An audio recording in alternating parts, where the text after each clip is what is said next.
Hello students. तो बच्चों फिर से आ गए हैं हम आपके सामने नया सेशन लेकर और क्वेश्चन नंबर 71 पे हम पहुंच चुके हैं।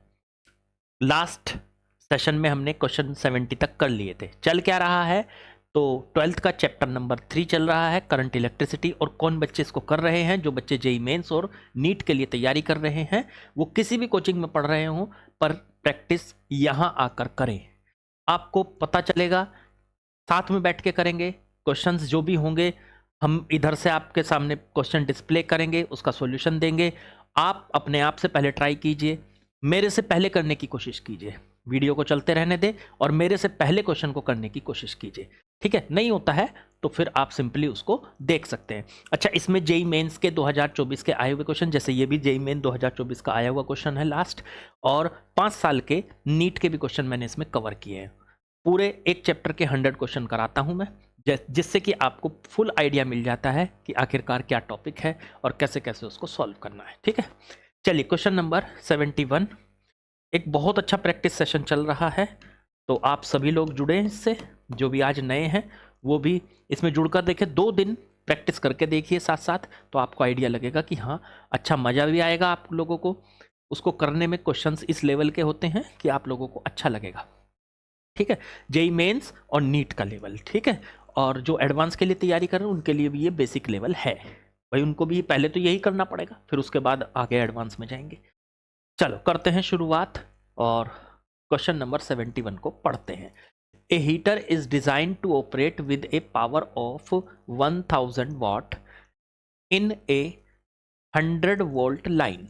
Okay, it is connected in combination with a resistance of 10 ohm and resistance R to a 100 volt mains as shown in figure. Okay, for the heater to operate at 62.5 watt the value of R should be। R की value बतानी है। अगर 62.5 what यहाँ पर, चलो पूरा समझाता हूँ। क्या दिया है कि एक हीटर है, ठीक है, जो कि 1000 वॉट का है। जब उसे 100 वोल्ट पे, प्योर 100 वोल्ट पे लगाया जाता है, ये इसकी रेटिंग दे दी आपको एक तरीके से। 1000 वॉट कॉमा 100 वोल्ट, ये इसकी रेटिंग है। रेटिंग से क्या मिलता है? रेटिंग से मिलती है हमें रेजिस्टेंस। ठीक है, जब भी किसी अप्लायंस की रेटिंग मिलेगी तो उससे हमें रेजिस्टेंस मिल जाएगा। रेजिस्टेंस कैसे मिलता है भाई? पावर का फॉर्मूला होता था P equals to V square by R. अगर मैं यहां से R की वैल्यू निकालूं बच्चों, तो वो वी स्क्वायर अपॉन में P आ जाएगी। P क्या है? इसकी वोल्टेज। तो इसको किस वोल्टेज पे ऑपरेट किया जाए? 100 पे। अगर इसको 100 वोल्टेज पे ऑपरेट करेंगे तो पावर इसकी कितनी है? 1000 वॉट। 1000 वॉट की पावर है इसके अंदर। तो ये आ गया 100 का स्क्वायर, 10,000 अपॉन में 1000, 3 जीरो कट जाएंगी, ये आ जाएगा R की वैल्यू 10 ओम। इसका मतलब इसमें जो है हीटर जो है वो 10 ओम का हीटर है। ठीक है, इससे रेटिंग से हमें इसका ओम पता चल गए। चलो ठीक है ठीक है ठीक है, अब मैं इसको रेटिंग को हटा रहा हूँ यहाँ से, मैं डायरेक्ट इसके अब ओम लिख दूंगा कि ये हीटर 10 ओम का है। चलो जी ठीक है, आगे बढ़ो। अब इन्होंने कहा कि ये जो कॉम्बिनेशन है, देखो हीटर साथ में एक रेजिस्टेंस पैरेलल में इसके साथ, और साथ में ये 10 ओम का रेजिस्टेंस, ये तीनों को लगा के और 100 वोल्ट की मेन लाइन के साथ कनेक्ट कर दिया इसको। ठीक है, अब इन्होंने कहा कि for the heater to operate at 62.5 watt. अगर हीटर यहां पर इस सिचुएशन में 62 वॉट, 62.5 वॉट यहां पर खर्च कर रहा है, तो बताइए आर कितना होगा? तो इसका मतलब देखो यहां पे ये फिलहाल कितना खर्च कर रहा है? 62.5 वॉट खर्च कर रहा है। मतलब ये जो पावर खर्च कर रहा है, कर सकता है कितना ये? अब आप कहोगे सर इस पावर में और इस पावर में क्या फर्क है? 1000। देखो फर्क है, ध्यान देना क्या फर्क है। 1000 वॉट ये तब खर्च करता है जब ये 100 वोल्ट से जुड़ा होता है। लेकिन फिलहाल ये 100 वोल्ट से अकेले जुड़ा हुआ नहीं है भाई साहब, है तो 100 वोल्ट ही, लेकिन साथ साथ ये 10 भी तो है, ये आर भी तो है और हीटर भी है। अगर हीटर अकेला 100 वोल्ट से कनेक्ट होगा तब ये कितनी पावर खर्च करेगा? 1000 वॉट। लेकिन अब साथ में ये आर भी जुड़ा है, ये 10 ओम भी जुड़ा है इसके साथ, और 100 वोल्ट की बैटरी है या 100 वोल्ट की मेन लाइन है। तो अब ये 1000 वॉट खर्च नहीं कर रहा है, कितने खर्च कर रहा है? 62.5 वॉट खर्च कर रहा है। आर की वैल्यू बतानी है, तो मतलब सिचुएशन कुछ अलग है। ये तो समझ लो बस आपको 1000 वॉट हीटर का पावर दे दी, और 100 वोल्ट पे जब उसको कनेक्ट करते हैं, अकेले केवल हीटर को 100 वोल्ट पे कनेक्ट करते हैं, तब वो 1000 वॉट पावर खर्च करता है। ये रेटिंग है इसकी, रेटिंग से कैलकुलेट कर लिया हमने इसका रेजिस्टेंस। देखो ये रहा रेजिस्टेंस, रेटिंग सिर्फ इतने ही काम के लिए थी। अब इस हीटर को साथ में इस आर को, इस 10 ओम को 100 वोल्ट की बैटरी के साथ कनेक्ट कर दिया। अब आपको ये बताना है आर कितना होगा। चलो बता देंगे। एक काम करो, सबसे पहले इसकी पावर कितनी दी है? इसकी पावर दी है 62.5 वॉट, जो इसके अंदर हीटर के अंदर खर्च हो रही है। ठीक है, तो इसे कैसे कैलकुलेट किया जाए कि 62.5 ये पावर दे रखी है। अच्छा, वी आई स्क्वायर आर। एक काम करो, अगर हमें इससे पावर पता चल गई कि हीटर के अंदर कितनी पावर खर्च हो रही है, तो क्या हम हीटर के अंदर का करंट पता लगा सकते हैं? मान लो इसमें करंट गया है यहां से हीटर के अंदर I1, तो हम इसका पता लगा सकते हैं। हाँ, पता लगा सकते हैं, क्योंकि फॉर्मूला होता है P = I square R. Power कितनी है? 62.5। करंट हो गया I स्क्वायर, आर की वैल्यू कितनी निकल के आई थी? 10 ओम। तो यहां से I कितना है? I1 है, तो I1 का स्क्वायर = 62.5 अपॉन में 10। I1 का स्क्वायर = 6.25। अब आप इसका अंडर रूट कर दो। I1 = अंडर रूट में 6.25, इसको लिख सकते हो आप 2.5 एम्पियर। मतलब इस हीटर के अंदर कितना करंट चल रहा है? 2.5 एम्पियर। चलो इतना तो पता चला, बिल्कुल ठीक। अब यहां से सोचो, अगर आपको इसकी करंट मिल गया तो इसके अक्रॉस वोल्टेज भी मिल जाएगी। भाई हीटर के और इस आर के अक्रॉस कितनी वोल्टेज है? यहां से मान लेते हैं V है, या V1 कह दो इसको, V1। तो ये पता चल जाएगी आपको कितनी है। चलो, V = IR, तो V1 = इसके अंदर का करंट कितना है? I1, और इसका रेजिस्टेंस कितना है? 10 हीटर का, तो इनटू में 10। तो I1 कितना निकल के आया था? I1 निकल के आया था 2.5, और 10 निकल के आ गया, वो 10 इसका I इंटू आर रेजिस्टेंस, दोनों को मल्टीप्लाई करी तो 25 वोल्ट आ गया। 25 वोल्ट। तो हीटर के अक्रॉस कितनी वोल्टेज है? 25 वोल्ट। 25 वोल्ट, तो हीटर के अक्रॉस हमें वोल्टेज मिल गई 25 वोल्ट। अब एक बात बताओ, यहां से यहां तक अगर 25 है, देखो ये टोटल कितनी थी? 100, 100 में से इसे कितनी मिल गई हीटर को? 25। तो बाकी सारी किस पे चली गई? इस पे। तो इसके पास कितनी होगी? 75 वोल्ट। बाकी सारी इसके पास होगी 70। उससे क्या पता चल जाएगा? उससे पता चल जाएगा इसके अंदर का करंट I, ये भी तो पता चल जाएगा। तो निकालो इसको भी। तो I बराबर हो गया V/R। वोल्टेज कितनी है? 75, और रेजिस्टेंस कितना है? ये 10। तो इससे डिवाइड करेंगे तो ये आ गया 7.5 एम्पियर।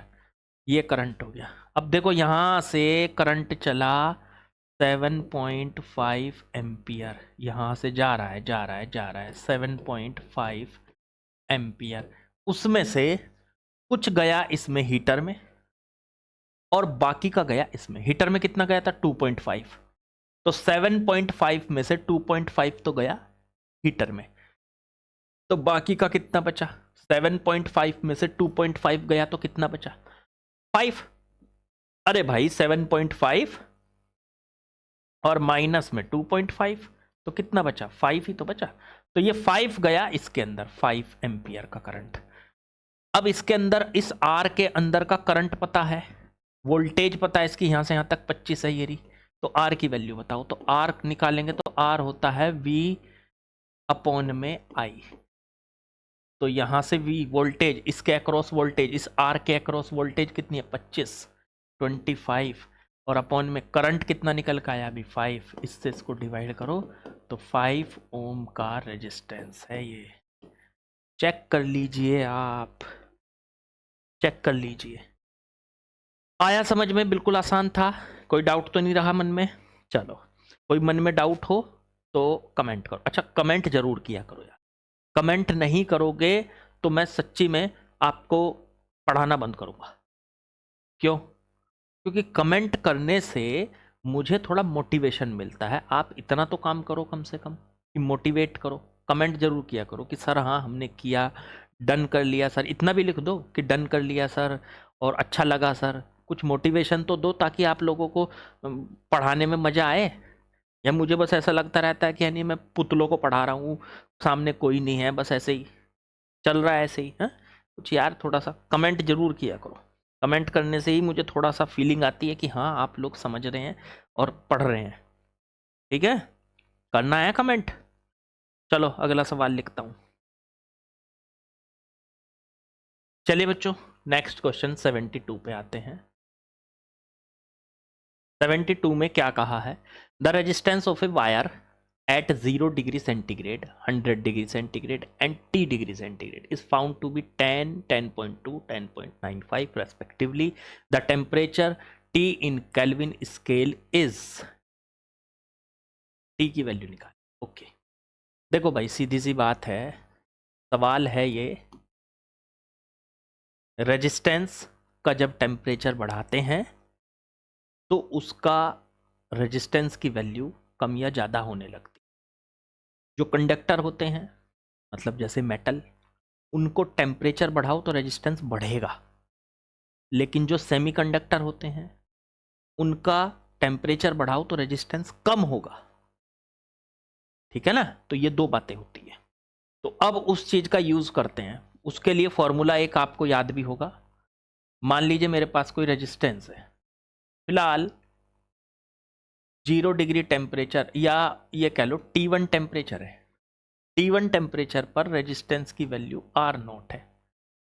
थोड़ी देर के बाद हमने इसका टेम्परेचर दिया बदल, T2 कर दिया, तो इसका रेजिस्टेंस भी बदल जाएगा, वो हो गया R।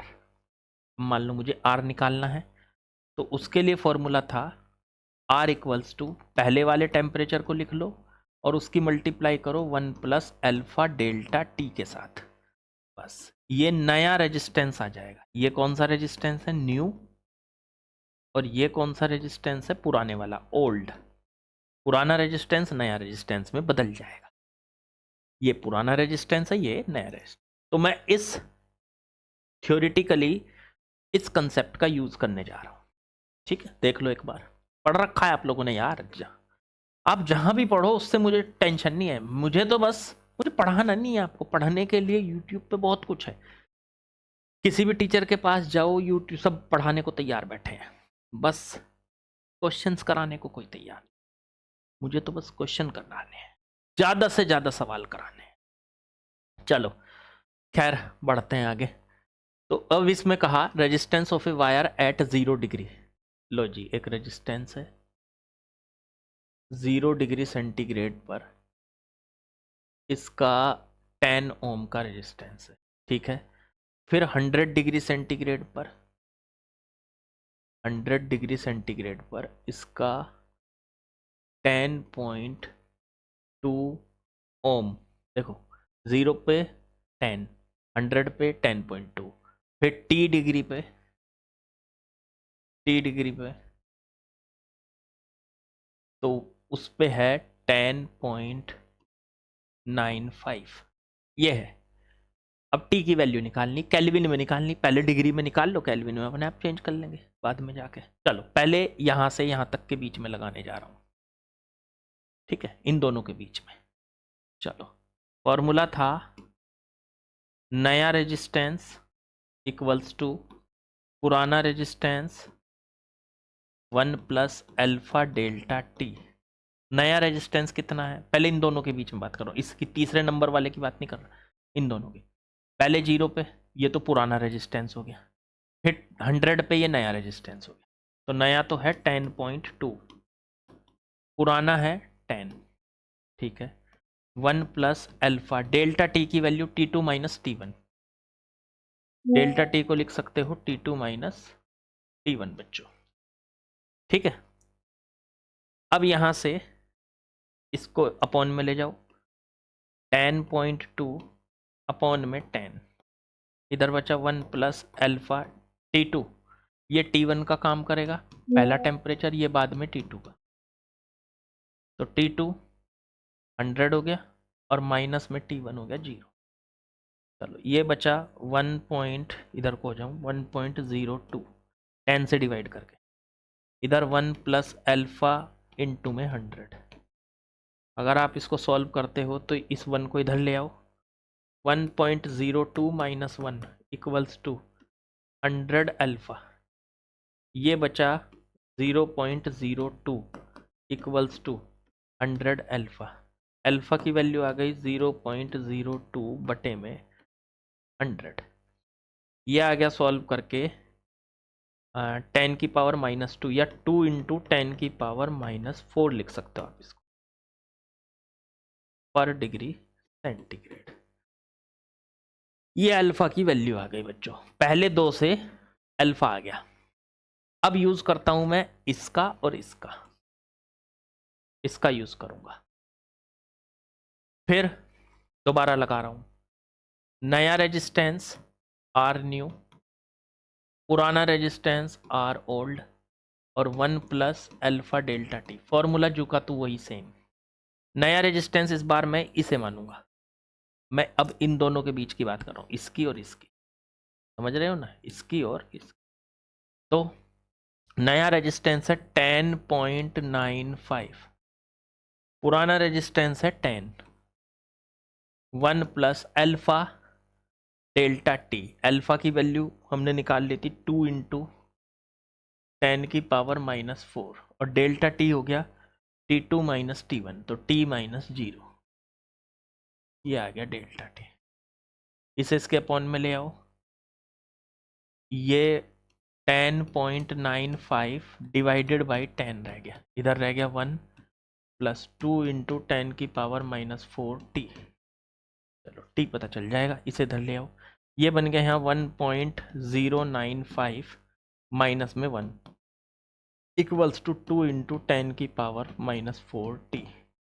ये बचा 0.095 इक्वल्स टू 2 इंटू 10 की पावर 4 टी।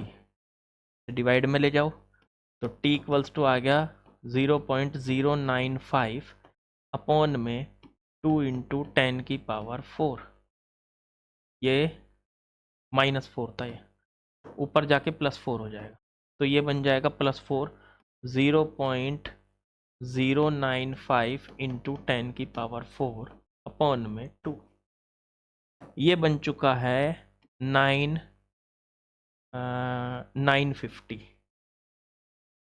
देखना जरा है, 1 2 3 और 1, हाँ 950 और अपॉन में 2, ये बन गया टेम्परेचर। 2 से इसको काट दो, ये आ गया 475।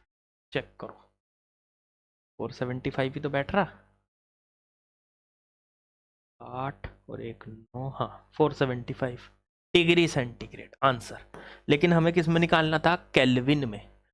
क्या ऐड कर दो इसमें, 475 डिग्री सेंटीग्रेड प्लस 273, 5 प्लस 3 8, 774, 277 आ गया, हाँ 748 केल्विन। वेरी गुड, यही हमारा आंसर है। देखो ये रहा, तो होशियार है यार हम, ऐसी बात थोड़ी है, होशियार हैं, सब चीज़ निकाल लेंगे। जब आप और हम साथ बैठे हैं, प्रैक्टिस कर रहे हैं, तो सब कर देंगे, क्यों टेंशन। चलो बढ़ते हैं आगे। पॉज कर दूं 1 मिनट के लिए। चलिए बच्चों, नेक्स्ट क्वेश्चन मैंने लगा लिया है, समझते हैं इसको भी क्या है। In the following circuit the battery has an EMF of 2 volt. Circuit दिया हुआ है और उसमें बैटरी 2 वोल्ट की है, very good. And internal resistance 2/3, ये पूरा नहीं लिखा हुआ है, वैसे ये 2 है, 2 है ये, 2/3 ओम। अच्छा, the power consumption in the entire circuit is, इस पूरे सर्किट के अंदर कितनी पावर खर्च हो रही है। ओके ठीक है, निकाल देंगे। पहले तो एक काम करो, इस सर्किट में देखो कई सारे वो लगे हुए हैं रेजिस्टेंस वगैरह, तो इनको आसान करने के लिए जो सीरीज में या पैरेलल में लग रहा हो उसे आप सॉल्व कर लो। जैसे ये देखो, यहाँ से यहाँ तक कुछ नहीं है, इन पॉइंट को आपस में मिलाया जा सकता है ऐसे। तो ये जो 2 ओम है, 2 ओम है, आमने सामने है, ये वाले 2 ओम 2 ओम, ये आमने सामने है, ये वाले, ये दोनों पैरेलल में है। तो पैरेलल में क्या हो जाएगा, आधे हो जाएंगे। 2 का कितना रह जाएगा, ये 1 रह जाएगा, 1, ठीक है, ये 1 रह गया। ऐसे ही ये दोनों आमने सामने हैं, ये भी 1 रह जाएगा, ये भी 1, 1 ओम 1 ओम। ऊपर ये वाला 2 ओम, फिर ये नीचे वाला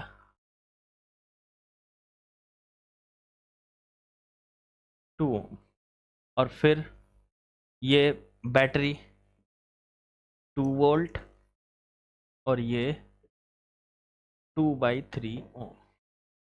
देखो ऐसे हो गया। अब समझ में आ रहा है कि ये दोनों सीरीज में है, 2 हो जाएगा। फिर आमने सामने ये पैरेलल में है, 2 2 और 2, तीनों पैरेलल में है।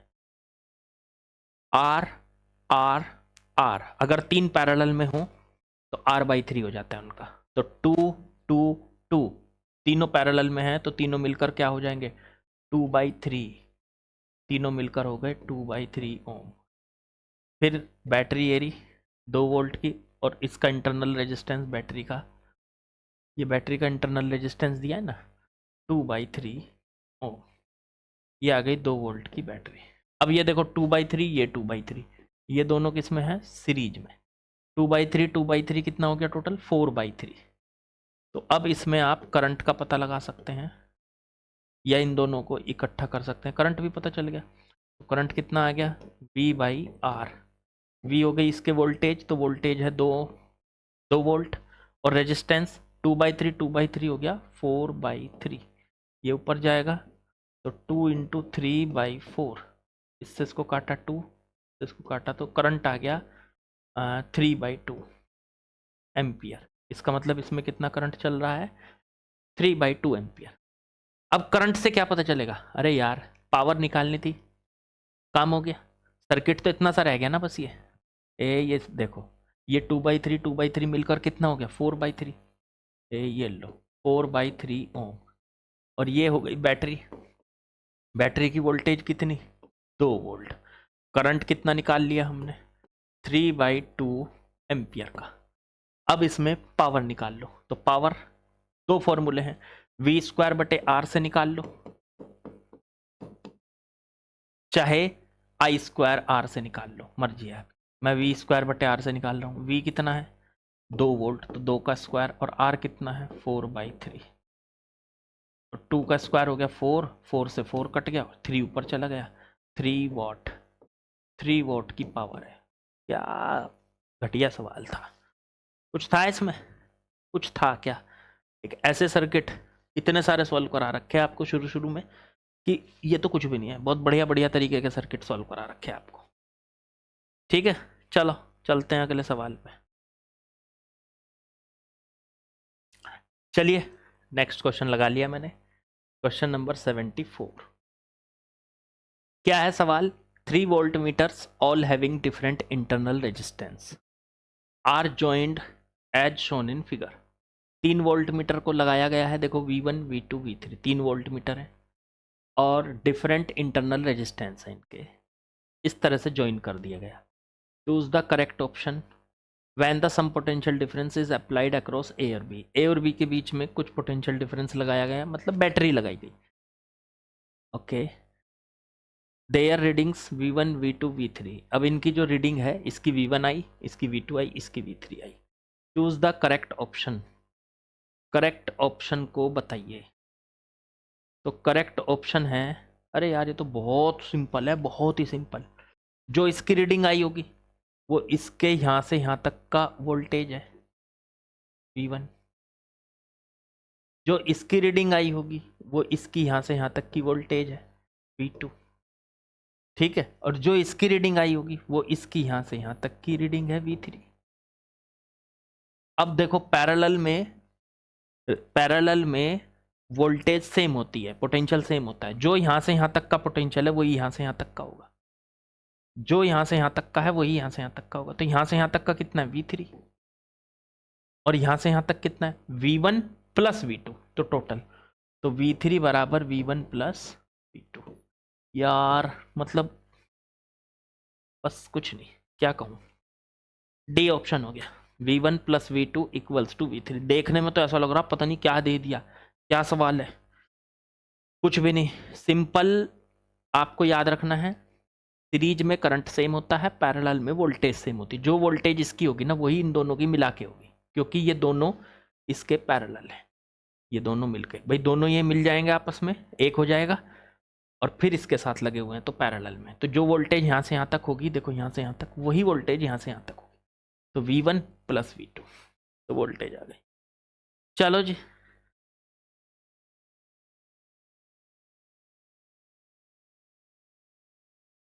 चलो बच्चों, नेक्स्ट क्वेश्चन, क्वेश्चन नंबर 75 देखते हैं जरा क्या बोला है। In the given circuit the terminal potential difference of the cell is terminal potential difference का मतलब पता क्या होता है? देखो बैटरी के ना, बैटरी ऐसे होती है, ऐसे ऐसे, और यहां पे होता है इसमें इंटरनल रेजिस्टेंस। अब है बैटरी कंप्लीट, ये है स्मॉल r इंटरनल रेजिस्टेंस, ये है बैटरी का EMF, और ये A और B, मान लो ये A है और ये यहाँ B है, ये है बैटरी के टर्मिनल्स। तो बैटरी के टर्मिनल्स की जो वोल्टेज होती है यहाँ से यहाँ तक, A से B तक का जो वोल्टेज होती है, VA माइनस VB कह सकते हो आप इसको, BA और VB का पोटेंशियल डिफरेंस, दोनों टर्मिनल्स के बीच की पोटेंशियल डिफरेंस को आप टर्मिनल वोल्टेज कह सकते हो, टर्मिनल पोटेंशियल डिफरेंस कह सकते हो। ये कैसे कैलकुलेट होता है? तो इसके लिए फॉर्मूला है VA माइनस VB बराबर E माइनस IR। अगर इसमें से करंट I निकल रहा है या बैटरी से हम करंट को ले रहे हैं तो तब लगेगा E माइनस IR। अगर हम बैटरी को चार्ज कर रहे हैं, बैटरी को करंट दे रहे हैं, तो तब लगेगा E प्लस IR। ये फॉर्मूला आपने अवश्य ही पढ़ा होगा, लिख लो, अगर ना पढ़ा हो, अरे यार पढ़ा होगा ऐसा तो हो ही नहीं सकता। चलो ठीक है, हटा रहा हूं इसको। अब इसी को मैं लगाने वाला हूं यहाँ पे। यह है बैटरी 3 वोल्ट की, इसका इंटरनल रेजिस्टेंस 1 ओम, और ये हो गए इसके टर्मिनल। यहाँ एक टर्मिनल हो गया, इसको बोलोगे आप A, और एक टर्मिनल यहाँ हो गया B, और A से B तक की जो ये वोल्टेज है यहाँ से यहाँ तक की, यही हमें निकालनी है। इसको आप V लिख लो खाली, या VA माइनस VB लिख लो, ये मुझे निकालनी, तो निकाल देंगे, क्या प्रॉब्लम है? प्रॉब्लम ये है कि ये 4 ओम 4 ओम, तो ये तो बिल्कुल सीधे सीधे चमक रहे हैं, दोनों पैरेलल में है। 4 और 4 मिलकर कितने हो जाएंगे? 2, आधा हो जाएगा। 4 और 4 अगर पैरेलल में लगे हैं तो वो बन जाएंगे 2। तो इसका मतलब ये सर्किट कुछ इस तरह से बन गया, ये सर्किट कुछ इस तरह से बन गया। बैटरी 3 वोल्ट की, फिर रेजिस्टेंस 1 ओम, ये 1 ओम, ये 3 वोल्ट, फिर ये 4 और 4 मिलकर कितना रह गया? आधा, 2 ओम, 2 ओम। अब एक काम करो, 2 और 1 3, इसमें करंट का पता कर लो I। तो करंट से पता चल गया I इक्वल्स टू, इसमें से जो करंट निकलेगा ऐसे और ऐसे घूम के जाएगा इसके अंदर। करंट पता कहाँ से निकलता है? पॉजिटिव टर्मिनल से, बैटरी के प्लस टर्मिनल से निकलता है और ऐसे घूम के वापस यहाँ जाएगा। I निकालो, तो I आ जाएगा आपका नेट ईएमएफ वोल्टेज मतलब V और बटे नेट रेजिस्टेंस R। वोल्टेज कितनी है बैटरी की 3 वोल्ट और नेट रेजिस्टेंस अब 2 ओम तो ये रहा और इसी के साथ 1 ओम ये रहा, तो टोटल कितना हो गया, सीरीज में है ना दोनों, तो 3, 2 + 1 हो गया 3, तो 3/3 आ गया 1 एम्पियर का करंट। तो इसके अंदर कितना चल रहा है करंट 1 एम्पियर। अब यहां से मुझे यहां तक की वोल्टेज निकालनी है, यहां से यहां तक की, ठीक है। उससे अच्छा जो वोल्टेज यहां से यहां तक है मान लो वो V है, तो क्या वही वोल्टेज यहां से यहां तक होगी, क्योंकि देखो जो यहाँ पे होगी यहां से यहां तक वही वोल्टेज यहां से यहां तक होगी, ये इसके अक्रॉस भी वही वोल्टेज होगी, जो यहाँ होगी वोल्टेज वही यहाँ होगी वोल्टेज। तो इससे निकाल लो, चाहे ये यहाँ से यहाँ तक की V है, ये निकाल लो, तो V = I × R। इसमें चलने वाला करंट कितना है 1 एम्पियर का और R कितना है इसका 2, तो I तो 1 हो गया और R हो गया 2, आंसर आ गया 2 वोल्ट। लो जी यही आंसर है हमारा, ऑप्शन ए 2 वोल्ट। अब आप कहोगे सर यहाँ से नहीं निकाल सकते, हाँ निकाल लो भाई, किसने मना किया है। मैंने आपको फॉर्मूला बताया था, किसी भी बैटरी के टर्मिनल की जो वोल्टेज होती है, टर्मिनल के अक्रॉस जो वोल्टेज होती है V बराबर, उसका फॉर्मूला क्या था E - IR। E क्या है बैटरी की वोल्टेज, वो तो 3 है, माइनस I कितना है इसके अंदर करंट जो निकल रहा है 1, और R ये वाला इंटरनल रेजिस्टेंस 1, तो 3 - 1 2 आ गया 2 वोल्ट, 2 वोल्ट आ गया 2 वोल्ट। चेक कर लो जी, चेक कर लो, तो बिल्कुल आसान, चाहे जैसे निकाल लो, ये तो आपकी समझदारी है, आपकी होशियारी है, आप किस तरह से किन चीज़ों को कैसे समझ रहे हो, ठीक है। चलो बढ़ते हैं आगे। आज थोड़ा सा मैं लेट हो गया, तो आज मैं इतने ही क्वेश्चन कराऊंगा बच्चों, क्योंकि एक्चुअल में कोचिंग से ना थोड़ा सा ऑफलाइन कोचिंग है जो, तो वहाँ से थोड़ा सा टाइम कम लग रहा है। अभी आगे बच्चों के सिलेबस कंप्लीट हो जाएंगे तो इस सेशन को हम और भी ज़्यादा बढ़ा देंगे, टाइमिंग्स बढ़ा देंगे इनकी, जिससे कि आपको ज़्यादा कराया जाए, मुझे वहाँ से ज़्यादा टाइम मिलेगा। तो अब सुबह से शाम को आता हूँ, इतना थक जाता हूँ पूछो मत, फिर भी आपको पूरी कोशिश करता हूँ कि एनर्जी के साथ पढ़ाए। बाकी लाइक शेयर सब्सक्राइब कमेंट वो कर दीजिए, टाइम ज़्यादा लगेगा तो प्रैक्टिस सेशन को पूरा ज़्यादा से ज़्यादा बढ़ा लेंगे, ठीक है। और पेपर के नज़दीक आएंगे तो उस टाइम पे हमें टाइम थोड़ा सा ज़्यादा मिल जाता है, तो तब प्रैक्टिस सेशन खूब ज़्यादा बढ़ा देंगे, ठीक है। चलिए फिलहाल जो चल रहा है उसको कैरी करते रहिए, छोड़ना नहीं है, ठीक है। जो भी मिले, एक सवाल भी मिले तो करना है, बाकी कल करते हैं। लाइक शेयर सब्सक्राइब कमेंट करना आपका काम है, मैं अपना काम बखूबी कर रहा हूँ, आप भी अपना काम बखूबी कीजिए, सबको बताइए, शेयर कीजिए, शेयर करने से पड़ता है कि भाई वहाँ से पढ़ लो, वहाँ से कर लो, अच्छा लगेगा, जो इसको भी अच्छा लगेगा देखो वो तो फिर ज्वाइन करेगा ही, ठीक है, वो जुड़ेगा ही हमारे साथ। चलिए कल मिलते हैं, बाकी कल करेंगे।